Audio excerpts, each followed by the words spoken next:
అందరికీ అందరూ ఎలా ఉన్నారు? ఈసారి మా ఆయన బర్త్డే వచ్చేసి నార్మల్గా కేక్ కటింగ్ డెకరేషనే కాకుండా కస్టమైజ్ సాంగ్ అయితే చేయించాను అనమాట ఆయన పేరు పైన. సో ఇప్పుడు ఆయన వచ్చేస్తున్నారు, చూసేయండి. Happy birthday. నీ పేరే నా గుండె చప్పుడు, నీ ఇద్దరిలో నా మనసు నిలిచిపోయింది. ప్రతి నిమిషం నీ జ్ఞాపకాలలో ఉండిపోతుంది. నీ ప్రేమలో నేను జారిపోయాను శేఖర్, నీ కోసం నా ప్రాణం పెట్టాను వర్స్. సాంగ్ ఎలా ఉందో కమెంట్ సెక్షన్లో కమెంట్ చేయండి. సాంగ్ లిరిక్స్ మాత్రం సూపర్ రాశారు కదా.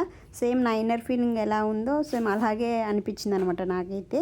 మీరు కూడా ఇలా ఏదైనా కస్టమైజ్ సాంగ్ చేయించాలనుకుంటే ఇక్కడ నెంబర్ ఇస్తాను, వాళ్ళని కాంటాక్ట్ అవ్వండి. చాలా తక్కువ ప్రైజ్, 300 నుంచి స్టార్ట్ అవుతుంది. Thanks for watching.